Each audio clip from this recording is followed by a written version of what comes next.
Cheers.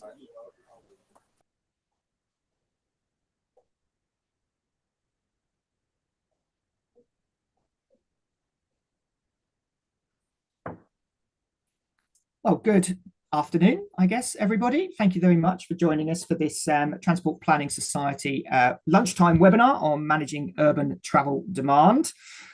Just a quick pitch for the Transport Planning Society. As our name suggests, we are the Society for Transport Planners. We are the only society that works specifically with the transport planning industry, and we're here to support you in your endeavours to plan transport efficiently and effectively, whatever you're doing in the country and whatever your backgrounds. We're a broad church of lots of different professionals that engage with us in our work. My name is Mark Frost. I'm a board member of the Transport Planning Society, and I'm the co-policy director for TPS as well. And I was a chair a couple of years ago as well. I'm a trustee for the Foundation for Integrated Transport, a guest lecturer at University of Westminster on land use and transport planning, and also run my own independent transport planning consultancy called Fern Consulting. But my background, I guess, is really in, managing urban travel demand. Actually, most of my time and effort has been spent working in urban local authorities, and in particular in London, doing exactly that. So before I crack on with the debate, I just wanted to say a couple of messages from dispatches, if you like, from TPS Central Office. So first up, I would say if you aren't a member, and there are several hundred people on this who have registered for this call, so I suspect there may be a couple of people who aren't members out there. Please do consider joining us.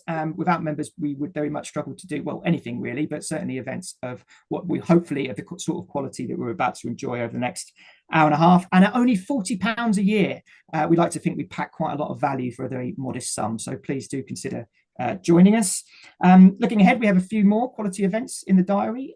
Straight out of the blocks after the summer break on the 5th of September, we have a in-person event in the university, in partnership with the University of West of England in Bristol at the Arnolfini International Centre. And they're actually going to do a little bit more of a deep dive on this topic, thinking about managing travel demand, but specifically within the context of the Southwest. So if you like that, or you like drinks receptions, or ideally you like both, please do come along to that and join us for that event on the 5th of September in Bristol. On the 25th of September, we have our next lunchtime webinar, and that is a partner to this event, really, in the sense that it's looking at managing travel demand within suburban and rural settings. So looking at it from a slightly different geographic perspective. So please do sign up to that. All of this information is on the events part of our website. And then all of these events really are working its way towards the annual extravaganza for transport planning, just possibly slightly overselling it, but Transport Planning Day itself on the 11th of November, which is going to be held in person and hybrid at the Institute of Civil Engineers in the afternoon of the 11th. And the theme for that is the road less travelled, the principles, policies, practicalities and politics, quite a lot of P's, for reducing car use in the UK, of course, and this debate is very much part of that endeavour. And at that event, we'll also be announcing the esteemed title of Transport Planner of the Year, and indeed Young Transport Planner of the Year as well. So please do come along and register for that and join up as a member as well to help support that. Right, so on to today's business. So I'm going to guess that you've probably read the marketing for the event, but just to confirm, we are doing a deep dive into managing urban travel demand, and we're going to be looking at this from a couple of different perspectives. In terms of structure, it's a game of 3/3, I think we're going to do over the next hour and a half. So first up, we'll have the national perspective, if you like, from the National Infrastructure Commission, and specifically from Neil Coleman, who's a commissioner within the NIC, giving some thought, well, really summarising what the NIC have been thinking about in terms of managing urban travel demand and where they see that conversation going over the course of the next few years, post July the 4th, perhaps. We'll have an opportunity to take some questions specifically to Neil on his presentation and on the NIC's work in this space more generally after Neil's presentation. So the way that this is working is that we're on Zoom, but you are on YouTube. You have access to the comments in YouTube, and so please do use that space to provide some questions for our panelists, and then our excellent events coordinator will post those over into us for consideration. I'll be posing as many of those as we can to the speakers. After we've finished with Neil, we'll be moving on to Team Cambridge, We have three excellent speakers talking a little bit about the experience of Cambridge in implementing or attempting to implement this project in this space. In particular, Lynn Miles, who's Director of City Access for Cambridgeshire, the Greater Cambridgeshire Partnership, Joe Field, who's the founder and chief exec of JFG Communications, and Mehmet Ahmet, who's the technical director at WSP, who has all been working in this space for quite a few years now, I think, so have some really good and valuable experience, I think. And then the final half an hour, we'll have a bit of a panel debate. I'll ask Neil for some of his reflections from the NIC's perspective on what Cambridge have presented, and then we'll get as many of your questions in as possible after that. Right, so without further ado, I'm going to hand over to Neil, just by way of a little bit further information. So Neil Coleman is a National Infrastructure Commissioner, amongst a number of other roles. He worked at the Greater London Authority for 15 years, from 2000 to 2015, leading the Mayor's work on the London Olympic bid, the delivery of the Games and their regeneration legacy, and being a board member of the Olympic Delivery Authority throughout its life. In addition to the Olympics, he also helped with the Mayor's approach to housing, regeneration, health, devolution, and steered multi-agency group on some of London's largest regeneration areas. And he's also served as a policy director for the Labour Party. He does have some views about the opening ceremony in Paris. He may wish to share those if you have any particular questions on that. But without further ado, I'll hand over to you, Neil, and I'll get your presentation up and ready.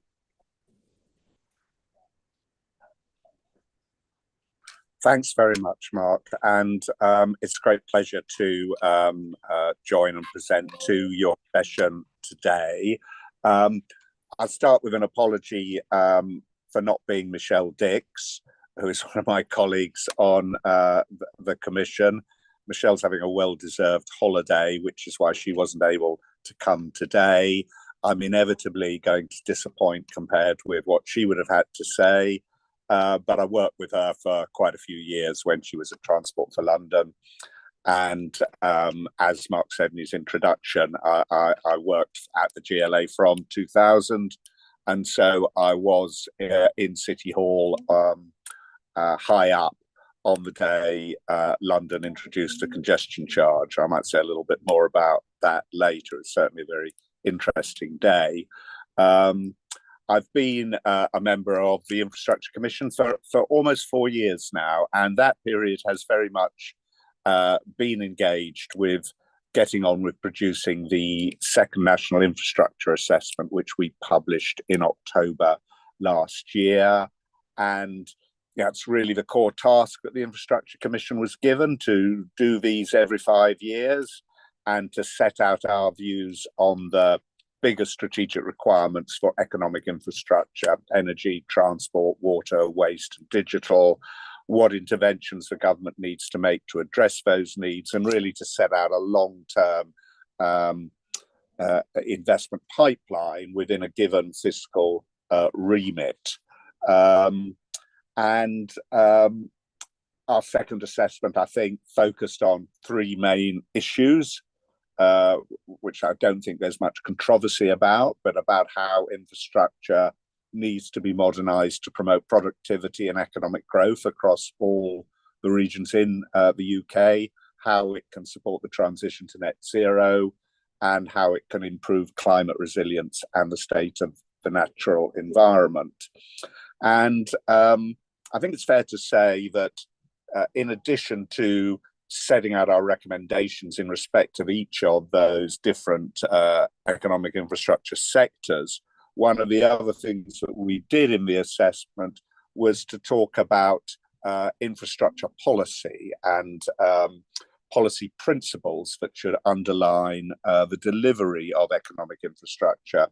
And I think the reason that we did that is, when we sit back at the Infrastructure Commission, we normally say, well, we have a really good record in terms of the government accepting our recommendations. So I think over 80% of the recommendations that we make, either in our studies or in the National Infrastructure Assessment, are agreed by government. Unfortunately, historically, that hasn't translated into those recommendations actually being delivered in too many cases. They've been agreed, but then we haven't seen the scale and pace of delivery. And one of the things that I think we were picking out really in the infrastructure assessment was the challenges that the country now faces in really upping our game across a number of these sectors in terms of delivery. Obviously, particular challenges, for example, around the electricity transmission grid. I think we haven't built a new reservoir in this country for over 30 years.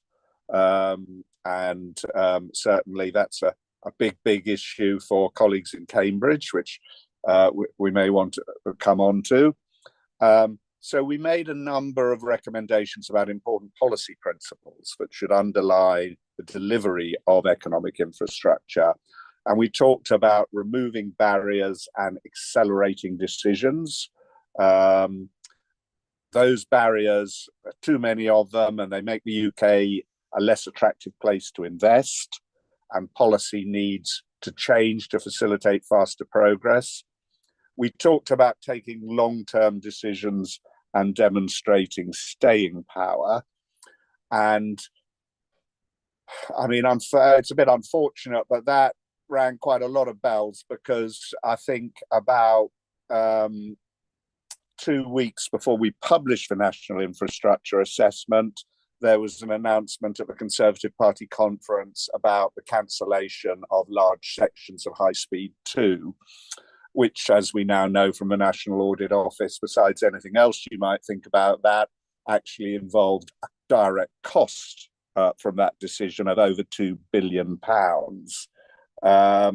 Doing things like that, and I don't shy away from saying this despite the politics around that, but doing things like that creates huge uncertainty for operators and investors, and is a massive deterrence to investment, besides leaving a quite substantial mess to clear up, as I think was very clear indeed from the NAO report, which came out, I don't know, was it last week or the week before.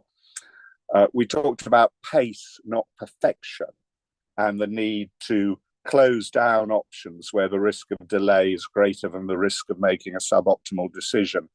And perhaps one quite big example of that was our recommendation, which unfortunately the government didn't choose to pick up, that we should say fairly clearly that hydrogen isn't a substantial contributor, or won't be a substantial contributor to the decarbonisation of heat in this country. We talked about furthering devolution. That's been a strong theme throughout our work. More devolution, more decisions taken at the local level, implementation's often more effective when it's done there. I think we're seeing quite a push on this from the new government. I think the jury's still out on the shape of devolution across the UK. I think there are quite a lot of anomalies in the different approaches being taken in different places. So I think there's quite a lot of sorting out to do there, and it'll be interesting to see how the new government approaches that. And we also talked about, the need for adaptive planning, the need to deal with the uncertainty that there inevitably is with long-term infrastructure planning, and the need to navigate that uncertainty in a sensible way through adaptive planning. So I think those recommendations actually were very fundamental. And I'll say a bit more at the end of my remarks about how all that stuff sits really with what we know so far about the new government's approach to infrastructure delivery. But obviously, I need to focus on the topic for today and talk a bit about urban transport and demand management in particular. So just starting really with why urban transport matters in the first place. I don't know if I can have the first of a small number of slides I've got to start by talking about that. So I think, this is a really important issue. And I think it's very, very clear from this chart about one of the issues that we have to tackle in terms of growth and productivity is the performance of the UK's second cities. And you can see very clearly the comparison there, particularly, I think, with Germany and the Netherlands, but also with France. It's not a good picture. And we think in the Commission that the The second cities are key to unlocking economic growth for their wider regions. They've got the highest employment density, the largest concentrations of productive business, and one of the things we need, one of the weapons we need to use in trying to make a change here is around transport. I think a slide which I haven't got, but which was in our assessment, also breaks down another issue that affects our second cities by showing the proportion of the urban population that is able to access the city centre within half an hour. And again, you would see the same picture here in terms of a comparison between our cities and cities in the rest of Europe, that generally we really underperform there. And it is an issue, obviously, about transport. It is also an issue about housing density and bringing that together. Transport has a key role to play in addressing that problem and enabling quicker access to city centres, perhaps not only from the city itself, but from neighbouring towns, and increasing their ability to benefit from a concentration of economic activity in these cities. And obviously, more broadly, transport has the potential to improve quality of life by making it easier to access public services, retail and leisure activities. Now, obviously, travel demand, big impact from the pandemic, but in our view, that hasn't weakened the case for the long-term investment that's needed in urban transport. Getting cities moving means better public transport and, of course, also more safer, active travel. And so in the National Infrastructure Assessment, we made the case that the government should be looking to invest around 20 billion over the next 20 years to enable a step change in public transport in the largest cities outside London. Now, you know, we make that recommendation in the context of pretty well-known fiscal constraints that are affecting the UK at the moment. So, I mean, also quite a lot of the schemes that we're talking about are not necessarily at a very advanced stage of development. So I think it wouldn't be surprising in the context of that recommendation if quite a lot of that investment were backloaded rather than front-loaded. But obviously, it's important to press on with schemes such as the Leeds and West Yorkshire Tram. Should be a big priority for government and indeed for West Yorkshire region.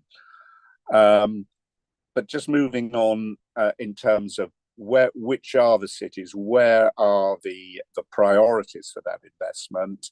If we could go on to my next slide. So we did identify in the assessment the four cities on this chart: Birmingham, Manchester, Leeds and Bristol. They obviously don't need much introduction. They're really important economic hubs within their wider regions, but they also face the biggest future capacity constraints. And this chart shows the kind of shortfall in public transport capacity over the longer term, given these cities' anticipated employment growth, even if working from home remains firmly established. I think the different colours of the bars show different scenarios, and that's set out in more detail in the assessment. But essentially, the light blue and mauve colours, the second and third bar for each city, represent what we consider are sort of reasonable central scenarios. So just to spell this out in a bit more detail, what we're saying here is that, for example, Birmingham could have 20,000 more people wanting to travel into the city centre during the midweek peak by 2050 than it does today. And we clearly need to start getting on with mass transit solutions to address those capacity crunches.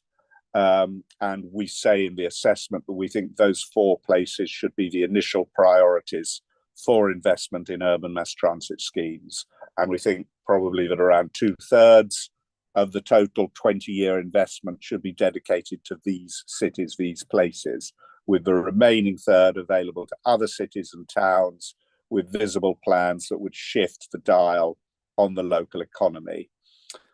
There's always an issue. We think it's important not just to spread the jam very thinly across everywhere, but there are cases clearly for other city investment to expand the reach of public transport in cities like Liverpool and Sheffield, where again the current networks are smaller than the average for comparably sized European cities, and for investment in fast-growing smaller cities such as Coventry, Norwich, and of course Cambridge, which are a huge potential growth opportunity there, and economic infrastructure generally, whether it's electricity or water especially, but also transport, threatens to hold back the potential for growth in Cambridge. Now, one of the other things we say that I think is quite important in the assessment is that we think that in order to make this happen, cities need to have the autonomy to fund as well as find local infrastructure solutions. We haven't said exactly, we don't really have a view on what the best form of fiscal devolution to enable this. But there are tried and tested ways to increase fiscal devolution: business rate relief, business rate retention, land value capture. We've seen the way in which, particularly in London, locally raised revenue of different sorts has been used to fund really big transport projects, particularly the example of the Elizabeth Line.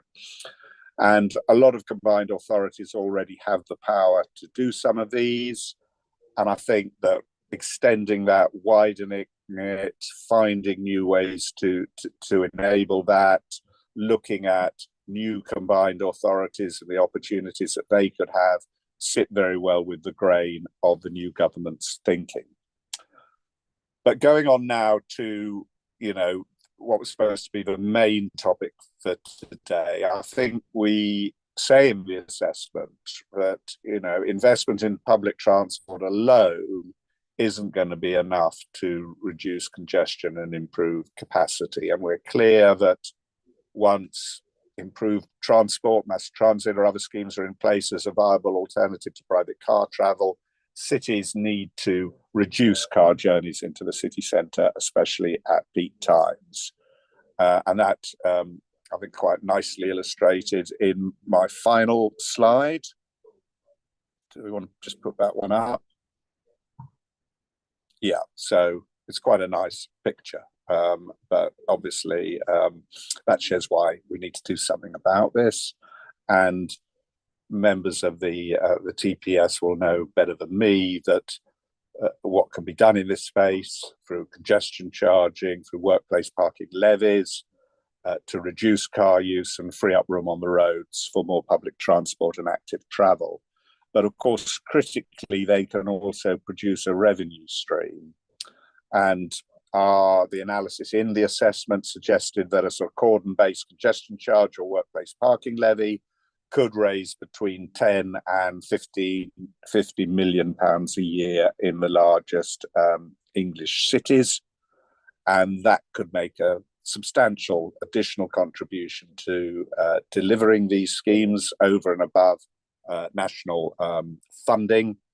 But clearly it's important, as in London, that the cash raised is ring-fenced and visibly spent on further public transport, cycle and walking infrastructure improvements, and the like. And the research that we undertook as a commission showed that support for charging measures, and this is not surprising, I think, it did increase significantly when people understood that the revenue raised would be spent on improvements to local transport. And hence, this image on this slide. But it isn't easy to do this, and I'm sure colleagues from Cambridge will fill this in with their experience. It's politically charged, it's difficult, but I think one of the purposes of the Commission is precisely to give candid advice in areas like this. You can't unlock economic growth if you're clogging up our cities, and it's reasonable to place some practical limits on access to road space by private cars, where the alternative is more congestion, as long as the system's seen as fair and as long as the public transport alternatives are there. So, Mark, I think that the slides can come down now. If I've only just got those three. I think the fairness point is obviously critical here. The exact form of any demand management scheme needs to be a decision made in individual cities. They're best placed to understand it, to make the case, to argue for it, to get it done. And you have to look at the distributional effects, which are always problematic, given that actually the households that are most likely to be affected by charging tend to be those from higher income groups because they travel more frequently. But there are a lot of less well-off households who rely on the car for most journeys who will still be negatively impacted. And that in itself also then has equality impacts for ethnic minority groups in particular that also need to be taken into account. So it's not an easy calculus to work through and to make that case. I mean, thinking about London and how it's sort of, I think, worked there. I think there's a number of things that strike me thinking back to Ken Livingstone's first term as mayor. I mean, I think it was really important. One of the first things that Ken did on becoming mayor was to pump money into improving bus transport in London in a really big way. And it was to the extent that people didn't fail to notice the huge improvement in the bus service. And that came in very early in the first term and was part of the background to the introduction of the charge. I mean, since then, I think there's also been other important steps to help people using public transport for long commutes through the capping of fares, the systems that TfL do on that, and also the hopper fare for buses, which Sadiq Khan introduced. But I think the fundamental lesson that I draw from the London story really is just the importance of, making the case politically and political determination. I think it's no secret that Ken Livingstone, as mayor, was fundamentally determined to introduce this, to improve and reduce congestion and to generate income for public transport in London. He drove the scheme remorselessly himself. He did it in the face of a mass of press opposition, and also, I have to admit, opposition from his own advisors who thought, what you're doing this for? It's going to be electorally really problematic.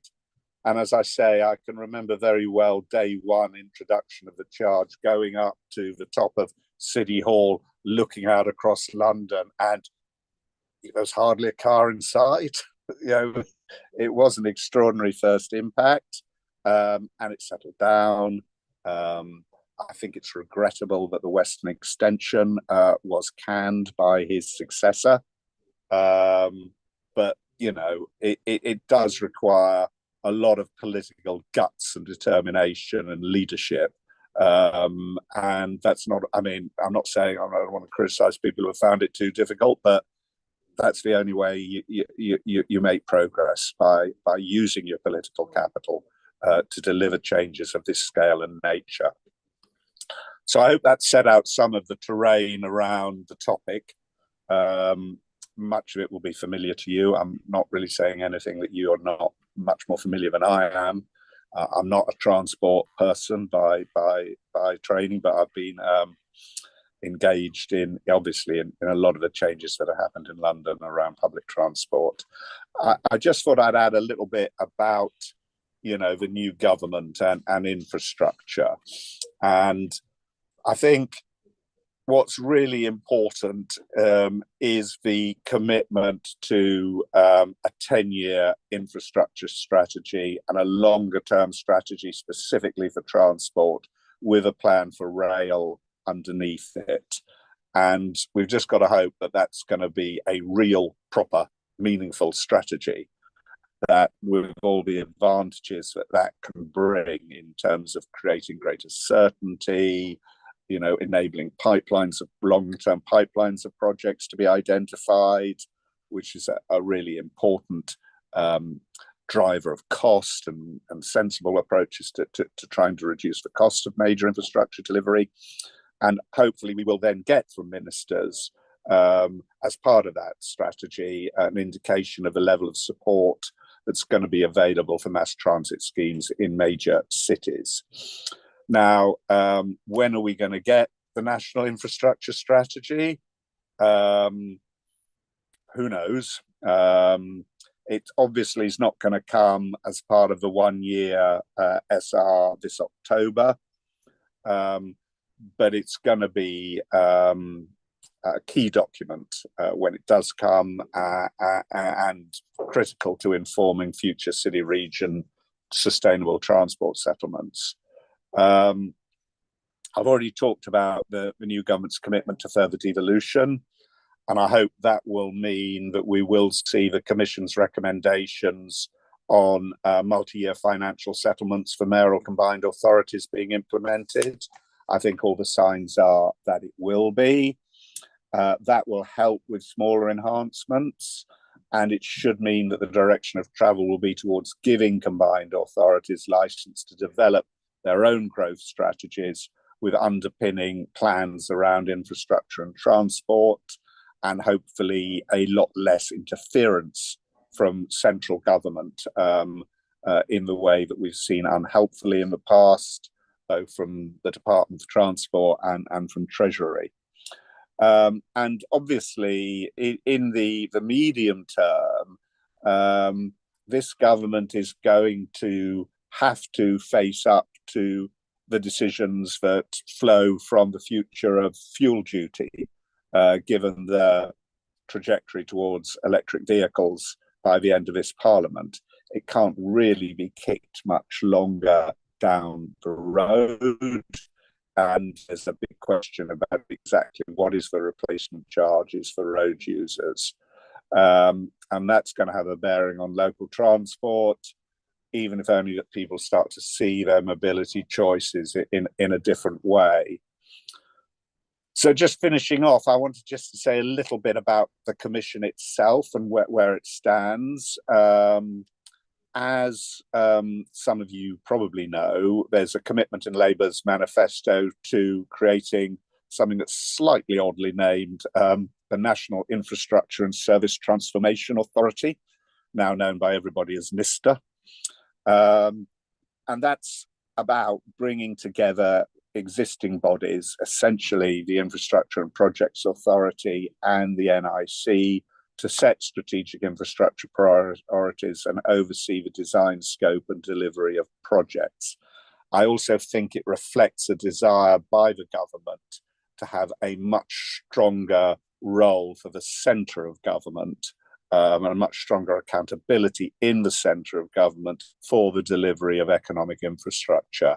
So I think that's, that's one of the things that NISTA's going to do. I think it's got very strong backing from ministers, particularly the new Chief Secretary of the Treasury. And I think we're going to see progress on that, I would think in fairly short order, given how quickly the government has moved on some of the related priorities and commitments that they've seen. And it gives a real opportunity perhaps to address some of the issues about infrastructure policy and delivery that I started off by talking about, that the Commission had raised in the assessment. So I mean, where we are now, I think, is, ministers are still thinking about the right setup for the organisation, what's its operating model, what's its precise remit. And I think we will, as I say, see more on this in the near future. I think that incoming ministers have made it clear that they appreciate, I think, the quality of the policy analysis they've seen from the NIC. And so I think we will see some of the stuff that I've talked about in terms of the new policy principles that are needed being promoted within government.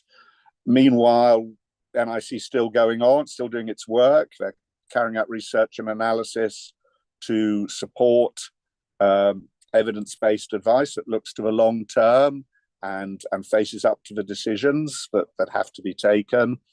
And I don't know. I mean, I think it's an exciting but difficult time. I think the fiscal position is obviously, we've heard what the Chancellor's been saying about that. We know we've got a difficult immediate spending review, and then we've got a difficult long-term spending review coming, which will be the focus, I'm sure, for a lot of activity among all your members. There are going to be really important decisions coming out of that. There's always this tension between, on the one hand, difficult fiscal position and the need to make sure that you don't cover that off just by dealing with capital spend and cutting investment, which is fundamental to the growth objectives that the government has set out. So we just hope that all the politicians and others who are engaged in this, are going to be sufficiently bold, despite the problems we all know they face, and are able to deliver the benefits that we know can be unlocked by moving towards cleaner, greener transport in our cities, of which demand management is one fundamental point. So that's enough from me. I'll stop there. Excellent. Thank you, Neil. And an interesting point just at your close there about not necessarily taking easy decisions to scrap capital projects that might resonate with some of our colleagues, including some of the people that have asked questions. There are quite a few questions here. I just want to ask one now, and I'll save a couple for the panel, if that's okay. One of the most eye-catching things for me in the National Infrastructure Assessment was this idea of tying some of that 20 billion that you talked about. It's funny how often 20 billion turns up as a number, isn't it? 20 billion for urban transport issues to authorities that do implement a demand management measure. And for those of us who've been doing this a while, it's an idea that was sort of kicking around in the 2000s around this, I think called the TIF fund, Transport Innovation Fund, that the DfT had, that you had to implement a congestion charge or workplace parking levy or something of that ilk to get funding. Is the idea behind that from the NIC is to try and help with the local decision makers to say, well, look, we do want all of this excellent new public transport and better public realm, but we're only going to get there if we take some tough decisions. The government's made that clear. Is that the idea behind the recommendation from the NIC? You're trying to help local decision makers through the devolved system? Yeah, I think so. I mean, I think that's right. But it's also, it must make sense to encourage people to have that amount of skin in the game in delivering the project. Yeah. I mean, I think we're pretty clear about that in the assessment. I think we effectively said it should be a requirement that people do that. I mean, hasn't happened in a lot of places, but I mean, look, the tram in Nottingham, it's not been wholly unproblematic, but it's been built and supported in significant part by the workplace charging levy that Nottingham introduced. And I think there's no reason why people shouldn't be doing that more broadly. But as you say, if it's clear that is a necessary quid pro quo, and that money, the money's going to go into improving local public transport, that ought to help decision makers with the case they have to make to local people about the impact that will have on them. I mean, it has to be a local decision, obviously, and as I said in my earlier remarks, you've got to look carefully at the distributional impacts and so on, and different strokes for different cities, I think, inevitably. But I do think we were very clear that should be a requirement as part of getting additional government funding for mass transit schemes. No, that makes sense. And as you say, how it gets implemented locally will vary, but at least it shows that there's you've got this skin in the game as you describe it. Okay, all right. So there are some more questions. I definitely will want to be coming back. I mean, one thing I would definitely like to explore is that if you try to find a government position paper or statement on workplace parking levy. You will not. There is no government position paper on workplace parking levy. They haven't said anything about it in years and years. And when they did say, they just simply pointed people to Nottingham. So there's been nothing out there that's really sort of said, actually, we favour this. We think this is a good thing. That hasn't happened in a very long time. In fact, one might say the plan for drivers explicitly was the opposite of that, actually. So there's some interesting questions there about how the centre and local work together. Right. Without further ado, I'd like to move straight on to Team Cambridge, if I can. So I'm going to give you a quick introduction all, and then I'll let you share your slides. Maybe you might want to be getting those up as I do the introduction. So we have three people. We have Lynn Miles, Director of City Access at Greater Cambridgeshire Partnership. That is the organisation that's been set up to deliver the Greater Cambridge City Deal. Her role focuses on reducing congestion and increasing and supporting economic growth. By background, she's a spatial economist and local growth policy specialist and a chartered town planner. By way of I did find out that apparently there was an Olympic medal for town planning back in the day. There used to be medals for town planning. I don't know whether you've ever considered competing in that, Lynn, but that might be something to think about. Joe Field is the founder and chief executive of the Joe Field JFG Communications, as a public affairs consultancy, helping the transport industry to decarbonise and diversify its workforce, and also one of the 100 most influential women in Westminster, as judged by her peers, has over 20 years of experience, and including very much in the London setting, working she did with Transport for London. And Mehmet Ahmet, who is standing in actually for his colleague Kerry Bangle, which we thank you for, Mehmet, is technical director of transport planning at WSP, who's been working in the Cambridge office for over 20 years, or certainly his career has been 20 years, but working in Cambridge most recently, leading multidisciplinary teams across several major projects and across various geographies, looking at business cases and the like. So three people who have been very closely involved with this issue over the last couple of years. Tell us what you have learned, please. Over to you.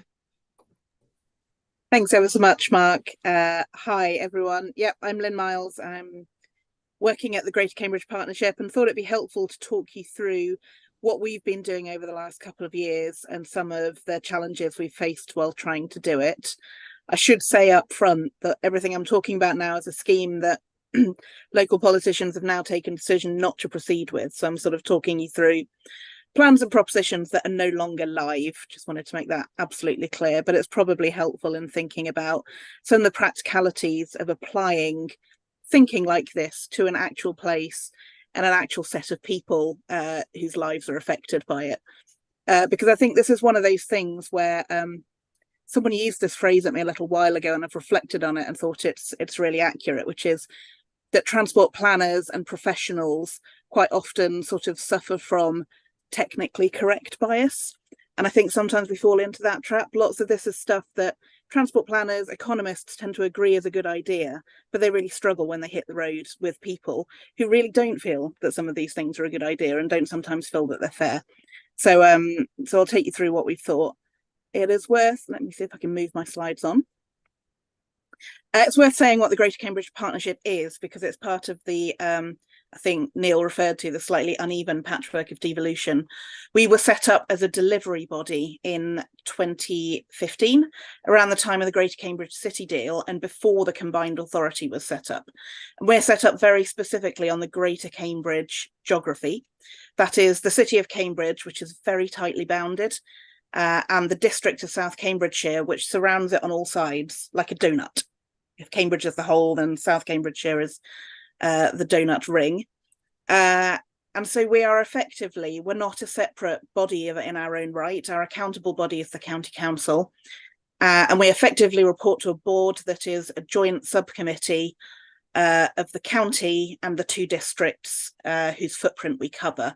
And we also have co-opted members from education and from business. And so we sit in this sort of focused on this Greater Cambridge region, but it sits in this wider Cambridgeshire county area, and Cambridgeshire retains the Highways Authority legally. And then a still bigger geography that refers to the Cambridgeshire and Peterborough Combined Authority.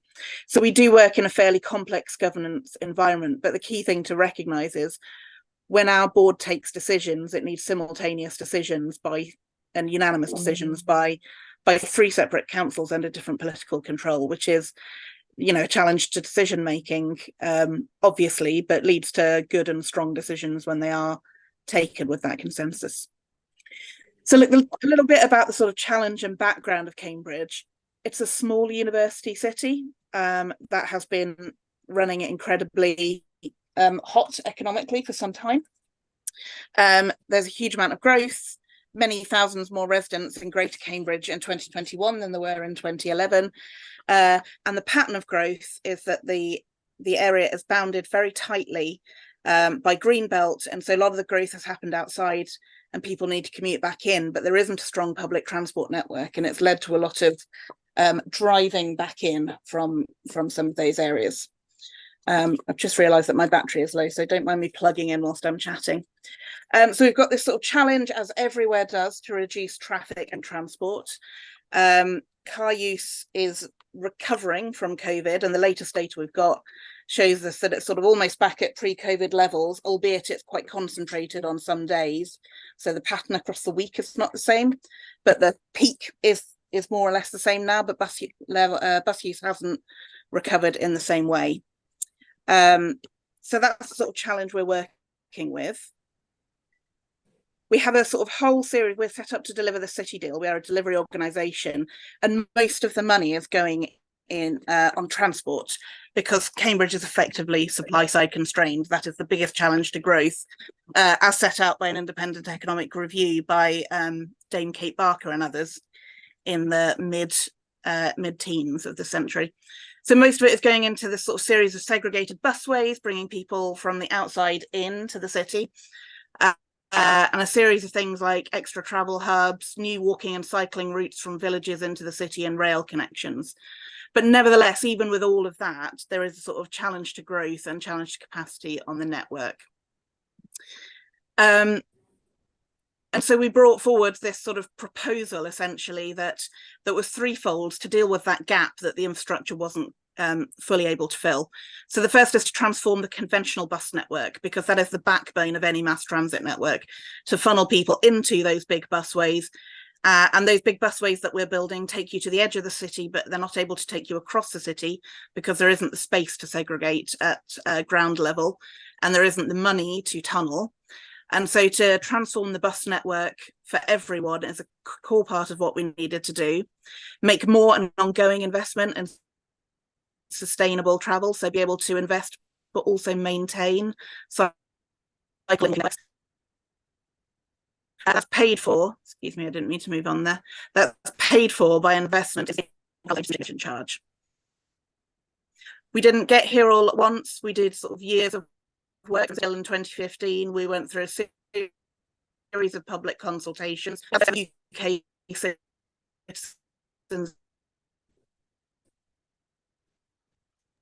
Lynn, my apologies, but we seem to have just lost the quality of your line there. I don't know whether you want to pop your video off. Lynn, I don't know if you want to pop your video off, because you are breaking up as you're speaking at the moment.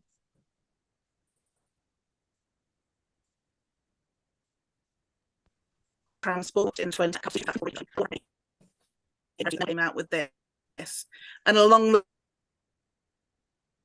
Lynn, if you can hear me, I'm going to ask you just to pause there, because we're losing you a little bit. Yeah, we've lost you in this last slide. Yeah, do you want to just take a second, take your video off? Yeah. The Zoom gods have intervened. I think Lynn was sharing those slides there, Mehmet and Joe.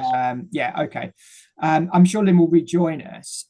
Do you want to just offer a few reflections, just picking up on where she got to from the end there, if that's not too big an ask for you to jump in? Joe, do you have the slides? We can make it just show them up, because I think we're coming on to the stakeholder bit. So yeah, if you just give me a second, I'll see if I can get them up. Key point where we're sort of like just where Lynn left off, sort of like feeding into how we went out and talked to a hell of a lot of people to actually try and help us sort of like design a scheme. So hopefully that will be explained through the slides. I have messaged Lynn, so we're all good. Yeah.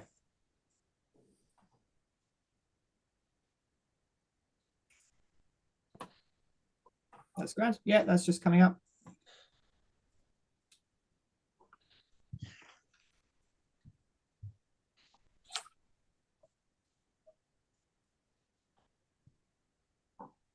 Neil, it's almost as though we need to invest a bit more in broadband infrastructure in this country, isn't it? Good stuff. All right, then. Yeah, I'll hand back over to you guys then.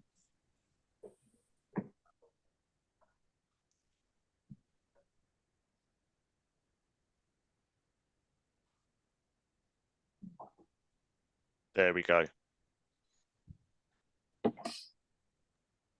Right. Okay, sorry, I was muted as well.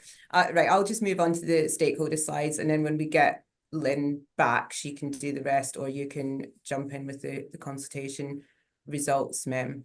So yeah, I'm Jo, Chief Exec of JFG Comms, as Mark said, and we were commissioned to lead the stakeholder engagement for the Making Connections programme. So we worked with Greater Cambridge Partnership and WSP for probably around 2 years actually on this programme, doing the pre-consultation engagement and the consultation engagement itself. And what this involved, because this was like, you know, a really large scale consultation, bigger than Greater Cambridge Partnership had ever done before, but also with new stakeholders that they hadn't engaged before. And at JFG, we were able to bring some of these local and national relationships with us. So that obviously helped and meant that we weren't starting from scratch. But yeah, we started with an extensive stakeholder mapping exercise to identify current stakeholder relationships, but also new groups that we needed to engage, and to sort of co-create some of the engagement methods as well. And then we carried out an extensive engagement programme with local stakeholders, national stakeholders, and the general public too. Over the course of the consultation period, we held over 100 public meetings, and that included virtual, online events, but also in-person outreach events. We carried out also around 50 stakeholder workshops or focus groups, just to really drill into some of the issues and inform the technical work. And during that process, we got public advocacy from almost 20 high-profile stakeholders. And what I mean by public advocacy is that these stakeholders were sharing our content either on social media or on their websites. They were writing blogs, they were writing pieces to go in the press. And we had high-profile national stakeholders such as Campaign for Better Transport, Sustrans, Living Streets, Asthma and Lung UK, Mums for Lungs. I think TPS, you also wrote some comments on it too. And then we also had the local stakeholders who were championing the scheme as well, such as CamCycle. There was a parents group called Parents in Support of the Sustainable Travel Zone. They had amassed locally, and they were mounting a very positive campaign for the proposals. So we worked with them on joint campaigning activities. But yeah, generally we were working with the stakeholders to inform the technical work, to cascade the consultation through their networks and to their members, to ensure as wider participation in the consultation as possible, and also to champion the benefits of the proposals. We worked very closely with underrepresented groups. Some of our expertise at JFG is engaging with those groups that represent people with protected characteristics. And of course, the Equality Impact Assessment had identified some of the groups we needed to target. So we worked very closely with local carers and care providers, women's groups, the major maternity wards of the local hospital, low-income support groups, faith groups. And also we did a lot of early work with disabled people's organisations, ethnic minority groups. And this was to make sure that we were putting the consultation out in the right format so that it was going to be fully accessible and available in appropriate languages, to ensure that as many people as possible had the opportunity to understand the proposals and to respond. We also did, and this is a very important point, we also did extensive engagement with student unions, with colleges, and with local youth groups. And this was really to raise young people's awareness of the proposals and to ensure their participation in the consultation. And we actually got unprecedented numbers of young people responding, which is great because, as I'm sure you all know, young people are an audience that is traditionally underrepresented in public consultation. And we also engaged with the opposition groups, the organised opposition groups, and in particular with small businesses and groups that were representing them. So we did a lot of work with the Federation of Small Businesses to put on webinars and focus groups with their members. I knew from my experience working on the ULEZ in London that small business was going to be an audience that is, hugely impacted by the proposals.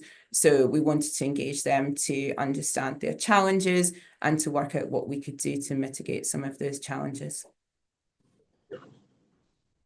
Do we have Lynn back?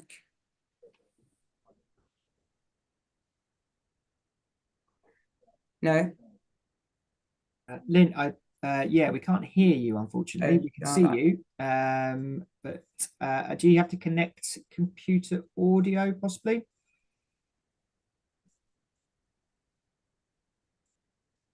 No, still can't hear you. Joy? Yes. All right. Sorry about that. I really apologise for everyone. I went from perfectly good battery to no battery in a matter of seconds. Right. Thank you for picking up whilst I was away. Jo, do you mind carrying on moving the slides on while we're here? Brilliant, thank you. Fine. So I think that whilst I was offline, you have sort of gone through the zone and through the consultation we did. So that sort of took us through to May last year. And in May last year, we published our consultation findings.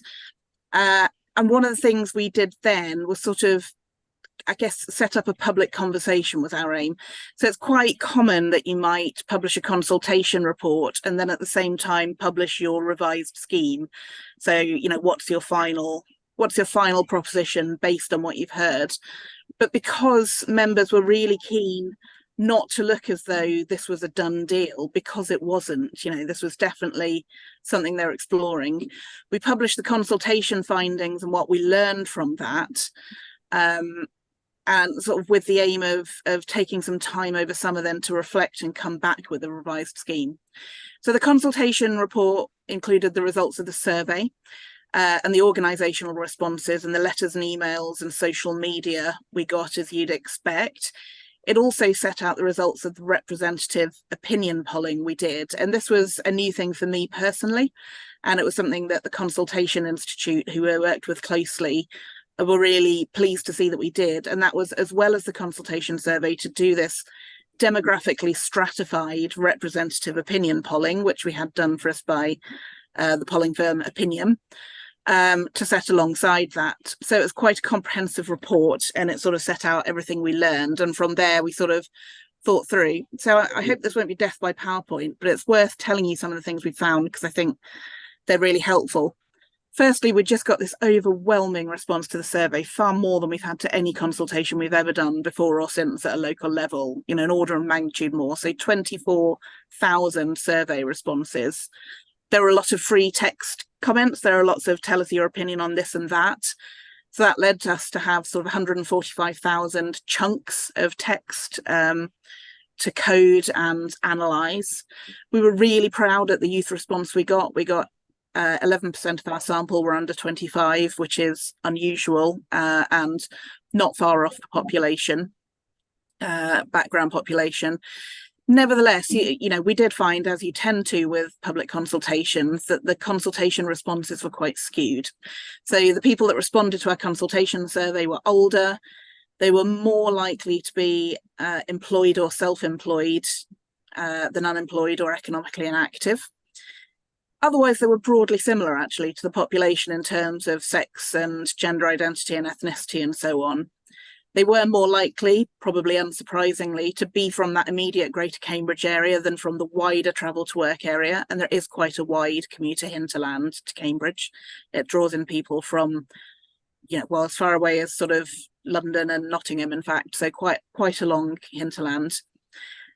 And really importantly, people were more likely to feel strongly in our consultation survey than in the general population. And we were able to be confident about that. I think you always feel that with consultations, right? You always feel it's natural that people that have strong views come and respond to your consultation. But having done the demographic polling, we were able to say that more categorically. Next slide, please. So here's what we found. We got pretty wide support for the vision and much lower support for the congestion charges that delivering it. So 70% of people that responded to our consultation survey, this is, supported the vision to improve bus services. That's to improve service and fares, to make sure that people were getting rural bus services that plugged them into the public transport network, demand responsive transport, extended hours for park and ride and so on. That was all incredibly popular. Support for the STZ as the means of delivering it was much lower. So we had around 34% support and about 58% oppose in our consultation survey. Next slide, please.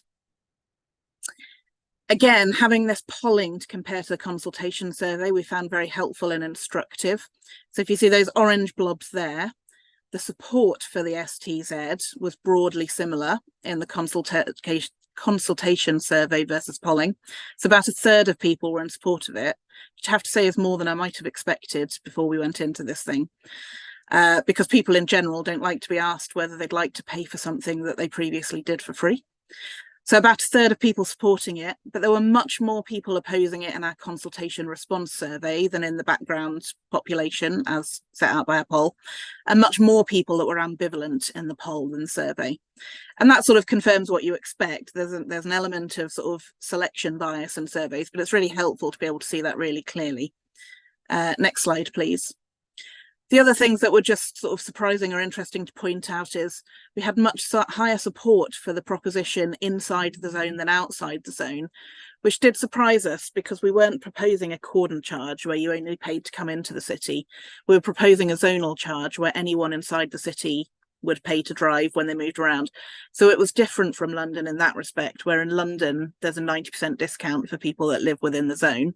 We weren't proposing that for lots of reasons, but equity was one of them, because this of course isn't true across the board, but it is generally true to say house prices are high and incomes are higher in Cambridge, and a lot of people are forced to live further away than they would like and travel back in because of that.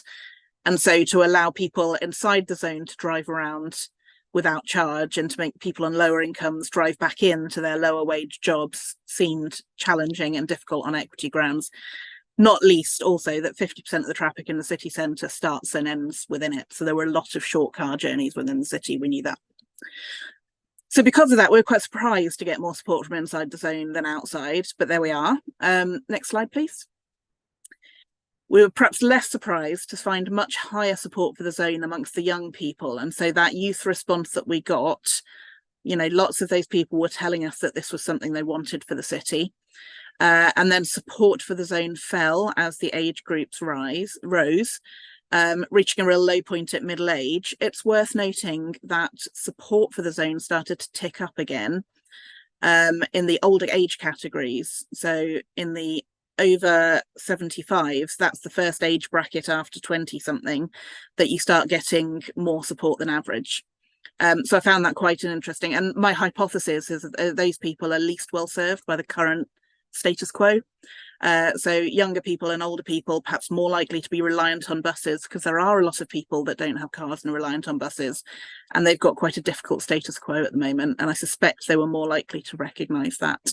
And they of course were less directly affected by any car charging. Next slide, please. So look, there are a range of issues that arose during the consultation, and we had, you know, we sort of got the sense of this from the qualitative responsive and from the quantitative responses. But questions of whether hospitals should be within the zone were really difficult for us. Questions of whether there should be a resident exemption, whether sort of how it would impact on older people and those on low incomes. It's worth noting that we'd said in the consultation that there would be a discount for those on low incomes, that people with blue badges would not pay, and various other things. There would be discounts for people that needed to visit the hospital regularly for a chronic condition, or for people that needed to go to A&E or that were giving birth. I think we found it quite hard to land those messages, so I don't think they cut through to the public. So they came through as concerns, nevertheless, quite strongly. So various issues we had flagged there. Next slide, please.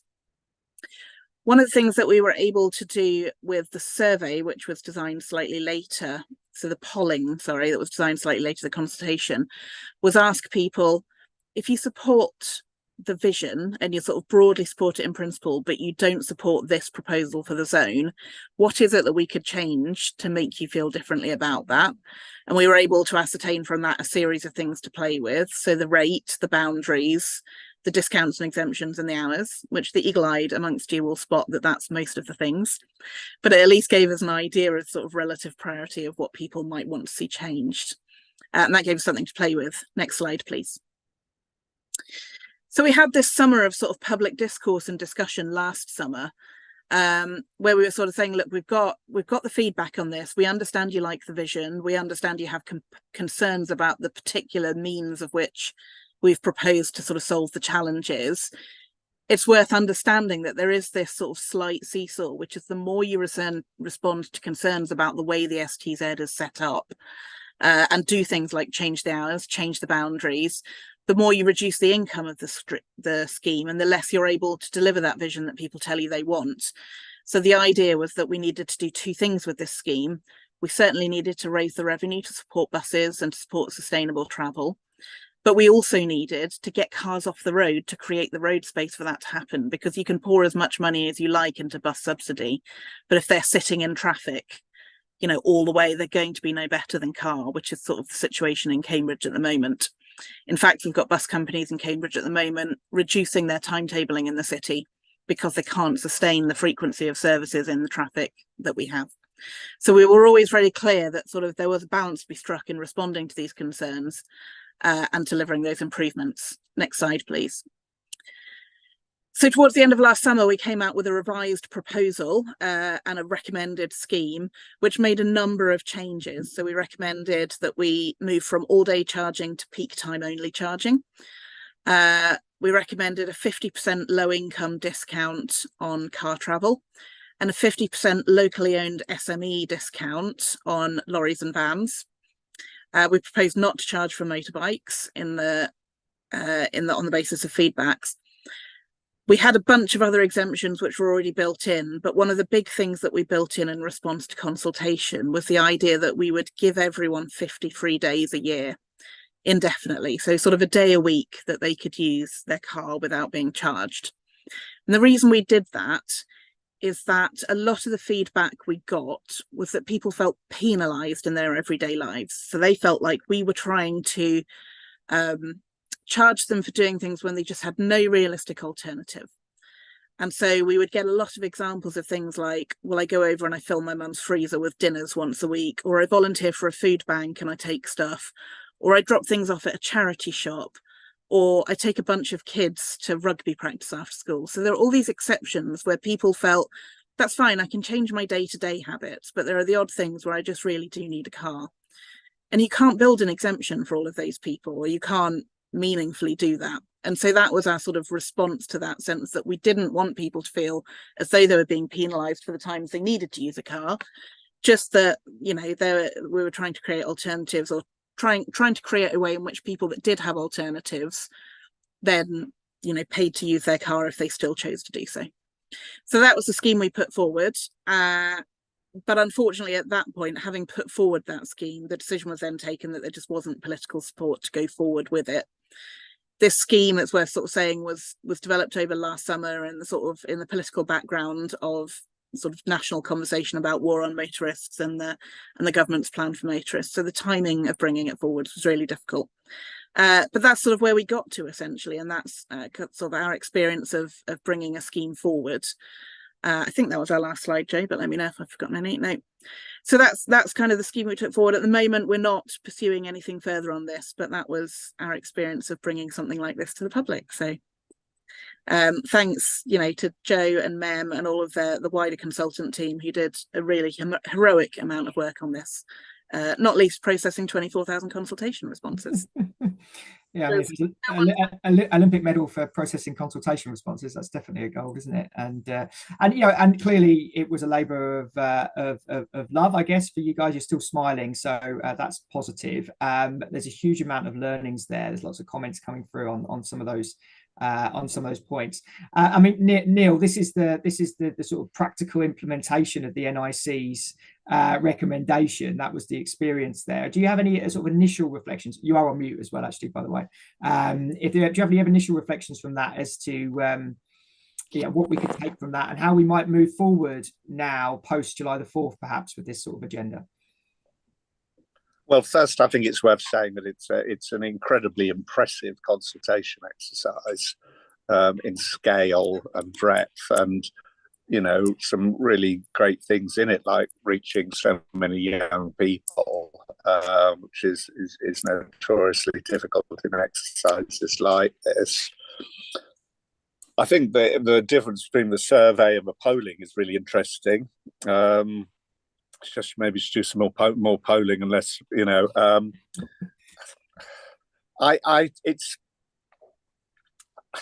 don't know. It's a question of political will, isn't it? I mean, we had the nonsense about Uxbridge and ULEZ, which obviously influenced this whole sort of war on motorists business, and in the end, has been demonstrated to be, without any foundation, really, politically. If you look at the result of the London mayoral election, if you look at the result of the London general election, and now if you look actually at the reductions in, the improvements in air quality that have quite recently been reported, and credit to Sadiq Khan for, like Ken Livingstone, showing the political will to proceed with this, despite pressures on him from the National Labour Party and elsewhere. And I just, I live in Islington, and we saw in Islington the introduction of a very substantial set of low traffic neighbourhoods during the pandemic, which at the time, and this was done with fairly minimal consultation because of temporary orders and so on, and I think it generated quite a lot of aggravation. But I think, as in other areas in London, again, the evidence is that these have. Sorry, it's my son. I just need to not answer quite yet. So it demonstrates that, that program of LTNs in Islington is now, I think, on all the polling and the further consultation that's been done and in making them permanent, extremely popular. And they were tweaked and sorted out.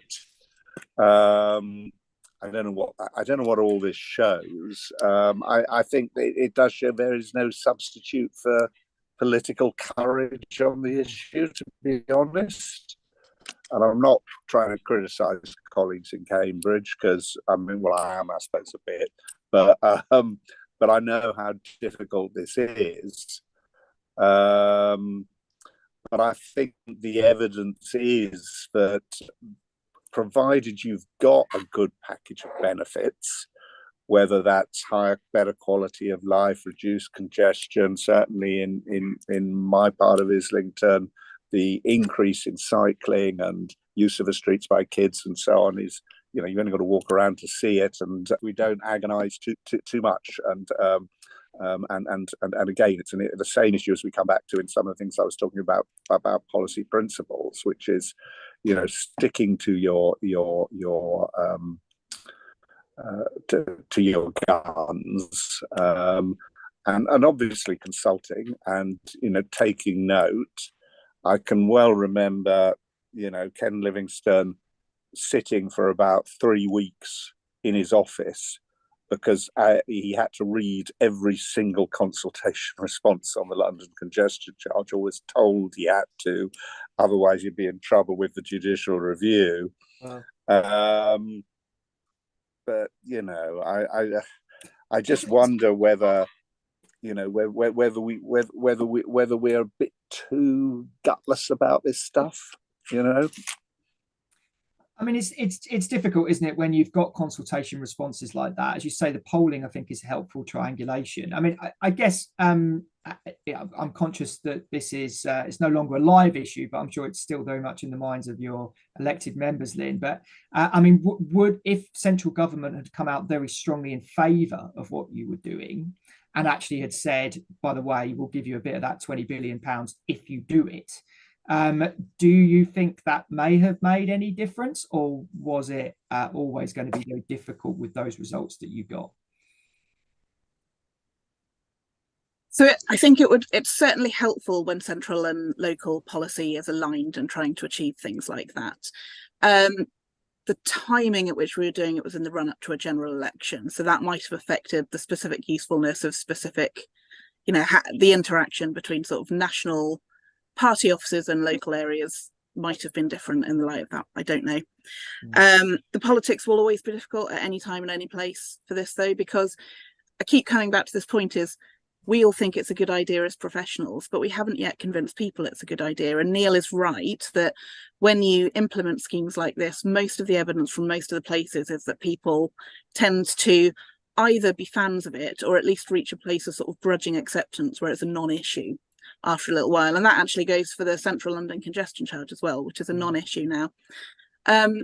But people don't feel that at the time. And, you know, and we spoke to people on the ground who were just genuinely very worried about this and felt that it would have genuinely really detrimental effects to them, and they couldn't see the benefits very well. And so, yes, policy alignment matters, but, you know, I don't think we nailed persuading people that this would actually be a good outcome for them. And, you know, we have to do that somehow. I don't know how we would do that differently if we had our time again, but I think we're not going to have our time again. So, I mean, what's sad, I mean, I think that it was just my perception was the winds were so strong following Uxbridge that it was a very difficult wicket for you, sort of mixing metaphors all over the place. But the way that you changed the scheme just shows such remarkable flexibility in trying to sort of still retain the major benefits, but really responding to the feedback that you had. And in another time and place, I wonder if that may have been might just have been enough. But there we go, we're in the what if territory. There was quite a few questions here about parking and the role that parking might play. So we're kind of moving a little bit away from this scheme and the NIC, but into managing urban travel demand more generally. I did notice, Lynn, actually one of your GCP documents is a strategic parking plan. There's lots of comments here about workplace parking levy in obviously Nottingham, but also as being explored in Oxford. I think Edinburgh also pushing forward, and actually pretty much every city's picked it up and put it down at various times. Indeed, when I was at Hounslow, we had a very active scheme and almost got it to outline business case. But I mean, parking feels to me like an area which does require a bit of attention. And ultimately, we've been road user charging for stationary vehicles for many years, haven't we? And for decades, in fact. It's only when you try and charge people for moving that it becomes a bit of a problem. Lynn, I don't know whether you want to offer any sort of reflections from that, and Mehmet, please do jump in as well, and Joe as well, and maybe Neil, just in terms of what's the role of parking, and is it a strategic issue or is it an operational issue, and how much weight should we put on it? But parking has potential to absolutely be a strategic issue. I think when I very unprofessionally lost my battery in the middle of that, I was in the middle of saying that we had looked at a range of other things in the run up to this. So for Cambridge, we had considered the role of parking policy and whether you play around with either parking rates or parking availability or both, whether you do a workplace parking levy, whether you do a low emission zone instead of a congestion charge. So with workplace parking levy, we concluded that on balance, it wasn't going to deliver as much for us as road user charging would, because it's really good at generating revenue. It's less good at managing demand and getting cars off the road. So we'll get some off the road, but much less. And that's largely because if you look at somewhere like Nottingham, about half of employers pass it on to their employees and about half just take the hit as a business tax. And so right there, you've kind of got rid of 50% of your potential impact, and the charge is just much lower, you know, if you prorate it out daily, and so the behavioural impact is lower.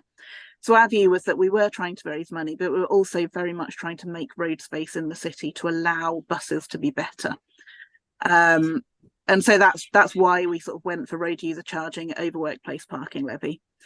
In terms of other bits of sort of strategic parking, we, as you say, we're still developing a parking plan that's got as a sort of headline objective to cover the city and resident parking zones to try and deal with commuter parking that overspills into residential areas. But it's, you know, it's difficult because, as I say, we're covering 2 different districts, both of which have off-street parking, plus a county which manages on-street parking.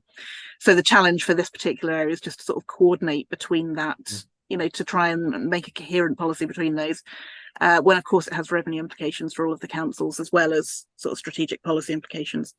But parking's a real leveler, right? If you can't park, no matter how rich you are, you can't bring your car. Exactly. So there's So there's something to be said for it. You know, if there just isn't a space physically. Yeah, I did come across. I think it's in Cambridge actually, where there's essentially a congestion charge on your parking fees in some of your central Cambridge car parks. So you pay more if you arrive to park during a congested period, so in the peak period. So used to be normally in parking you get a little discount on your parking if you arrive early, whereas actually but you're still traveling in the peak period. So I thought there were some interesting ways of transferring some of these things into parking which have been going on. Anybody else want to offer any comments on parking before I move on to the next question? Okay. One of the questions here is from John Foley asking about, in terms of managing urban travel demand, we've talked about infrastructure, not surprising really, given that we've got the National Infrastructure Commission on the call. But the question was actually about behaviour change initiatives, of which one could say, I guess, that congestion charging is a behaviour change initiative. It's intended to change behaviour, as you've just detailed, Lynn. But other ways of doing it, travel planning and marketing promotions, and perhaps Neil, a little bit like the Olympic experience in London, where you had this sort of coordinated approach. Well, I mean, how big a role could that play in managing urban travel demand? Is there any views on that, Neil? Do you want to come forward, and then Team Cambridge, anybody who wants to build that? Yeah, well, I think London has done quite well in that space with a whole range of things that TfL have done, and I think there is more of a role for. I mean, it's interesting, isn't it? I mean, we're also in a very different situation because of the working from home position and the way that's working out. I mean, there was, you know, the evidence is, I mean, that the tweaking of fares that was done recently around, you know, Mondays and Fridays in London didn't actually have much impact. So it's quite unpredictable what's going to work and what isn't. I mean, I talked about some of the differential fare options that are used in London and are quite sophisticated, and obviously the capping, the you know, the hopper and all that, and the you know, the ability to coordinate fare policy is pretty fundamental to this. And obviously the Oyster and the systems that we put in London enable you to do that in a way which you can't necessarily do in cities that don't have that level of technology. But we must surely be moving. I mean, I think in Manchester I don't know the detail of it, but I know that there's work underway there on similar issues around differential fares and so on, and spreading the peak and the like. So yes, I think there's a real role for that. But as I say, I think, you know, it's something you've got to play with a bit, and things that you may feel would very obviously help in managing demand don't necessarily do it, or don't necessarily do it immediately. Perhaps it is one of the issues. And you know, we are in a, you know, certainly in London, you know, the experience on the London Underground on a Monday or a Friday is now totally different from the experience on the London Underground on the other 3 days of the week. And how, and will some of this unwind? Will it not? You know, these are all quite tricky issues to grapple with. But I'm sure it is. It does make sense to try and use measures like this, particularly around fares, to change behaviours and particularly the peak spreading that you may be able to achieve. Yeah, Mehmet, do you want to come in on that? Yeah, I do. I guess as part of some of the Cambridge work that we looked at certain people's personas. We wanted to really understand certain people's behaviours within Cambridge, looking at the sort of good stuff that transport planners do, like mosaic data and stuff, to try and almost get into the psyche and the minds of certain people to sort of try and, I guess, design a scheme that sort of works. And what are those sort of levers and stuff that would make them consider changing the way that they travel? And I think COVID is I think it probably is a good example, where people have changed the way that they have actually, changed the way that they travel and stuff. I know we, look at us, we're working from home already. So, we have changed the way that we've worked. So I do actually think it is probably quite a central part to the work we do. I think it almost, reflecting on, a couple of years of working on making connections and now looking at other projects and stuff, I do think behaviour change could be a central part of it that helps you sort of message the positives of a scheme. And, there were a lot of positives on this scheme, as Lynn has said, and not too sure whether that got out. And I wonder whether through sort of like a proper behaviour change sort of process, it could actually help that and sort of ensure that it's sort of embedded. And then, you remember but we all know behaviour change is all about nurturing and growing and changing. That's the way that we try and embed that sort of requirements. But it's I think good question, John. I think probably it's also about treating behaviour change in the same way as infrastructure, i.e. not start, not picking this up, putting it down, but having a long-term plan for it in the way that we see maybe with some of the successful public health funded behaviour change initiatives. Joe, do you want to come in on that? Perhaps your experience in London as well? Yeah, I do. And actually also in the public health thing, there's loads of evidence just to say that behaviour change, you have to keep making the case and making the messages over time and keep reminding people. So it has to be like a long-term campaign. But just the thing I was going to say about London, it was building on Neil's points, and it was about the 2012 Games, and that was a massive behaviour change campaign, marketing campaign. We did loads of engagement with businesses and, commuters, everyone, and behaviour was successfully changed and demand was managed during the Games period. So it was like a massive campaign over years and years to change people's behaviour for a short period of time. So that did work really well. And I think if you're just wanting to do it long term, then it's a concerted effort, it's continued repetition of messages, which actually could be quite costly, I guess, is the point I was thinking. But presumably will also play into building, essentially the results of your survey. I mean, had you been doing behaviour change initiatives for 10 years, talking about how ace public transport is and, got everybody bought into that idea, I wonder if people may have changed their what they fed back into that survey. Okay, I'm conscious of time. I know that, Joe, certainly you've got a hard stop at 1:30. I'm also very conscious that none of us have had any lunch, unlike you lot at home who've no doubt been eating sandwiches, watching us on YouTube. So I'm going to draw things to a close. I think I really want to thank everybody for taking the time to do this. We're right in the middle of summer here, so thank you very much for taking the time out to do it. And I know it's a difficult subject, maybe particularly for you, Lynn, working as you do in local government. So thank you for being so frank, and I think it's really helpful. We will definitely be returning to this at Transport Planning Society as part of Transport Planning Day, as I said at the beginning, which is all about focusing on reducing car use this year, and I'm sure that we'll be coming back to this. And you've had a really good go at this. I'm sure we won't hear the end of Cambridge and this topic. It would be interesting to see what happens in Oxford. It'd be interesting to see what happens in Edinburgh and others. And I hope we'll have some really interesting debate on the 5th of September, actually, about in person in Bristol, talking about how we deal with some of the issues that Neil actually has put forward in his slides about the effect, particularly travel in the southwest. So thank you everybody who's joined us and taken their time out. And I will say goodbye to the audience now, and I'll just ask the panel just to stay on just for a second, if that's okay. Thank you, everybody.